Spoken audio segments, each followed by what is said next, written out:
Canada's job market once again showed its resilience last month. It filled almost 35,000 more positions, extending a run of hiring and defying experts who keep expecting things to be gearing down by now.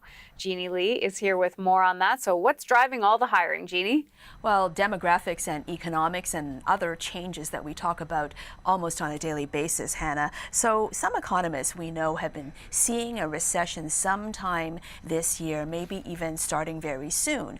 And yet the economy is still growing for now, and we know that people need to work more, perhaps, because they need to cover the ever-rising cost of living and other bills. And anyone who's out there looking for a job, well, there's a ready-made supply of jobs to be filled and filled quickly. And here's what we mean. StatsCan reported not long ago that the number of job vacancies in the month of January, for example, that was the last report, almost 900,000 jobs are vacant and needing filling. And that's, the so-called, the famous labor shortage that we keep talking about, especially in trades and trucking and healthcare, for example.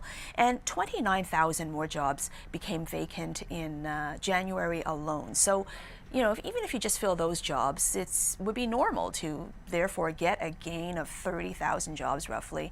Never mind the jobs that open up, fresh jobs that open up or are created on the, as time goes by. Now, there's also the growing workforce factor. We know that another new thing that was in the news just 2 weeks ago, Canada's population grew by over 1 million last year, most of that through immigration, meaning people who are already of working age.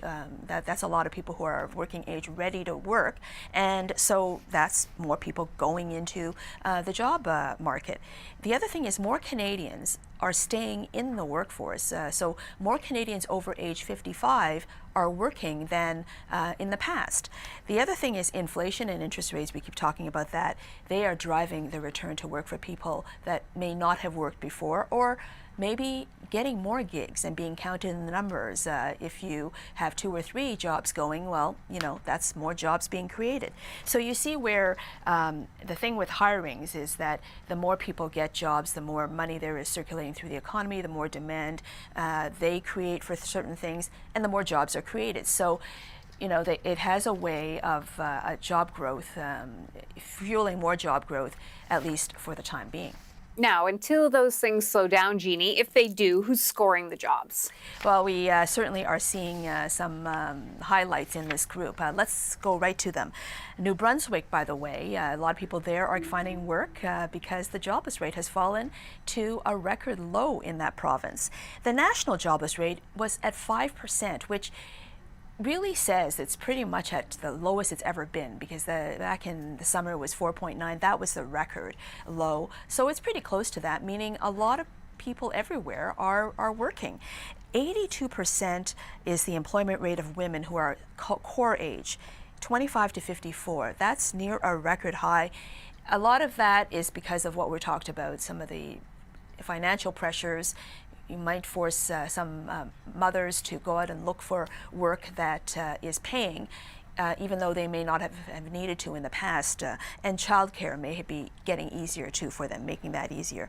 And when you see that more than half the jobs are full-time jobs, that full-time work is being found by the private sector being a big job creator, that's also a sign of strength. And by the way, everyone's getting more money. Well, not everyone, but the average wage growth is 5.3%. So those of the people who are lucky enough to get that, they're finally in the position, by the way, Hannah, of being able to cover inflation, because we know inflation has been falling. Wage growth has been steady or rising, and finally it's the reverse effect. So at least people who are getting raises are managing to cover the bills. Absolutely. Jeannie, thank you. Have a great weekend. You too now.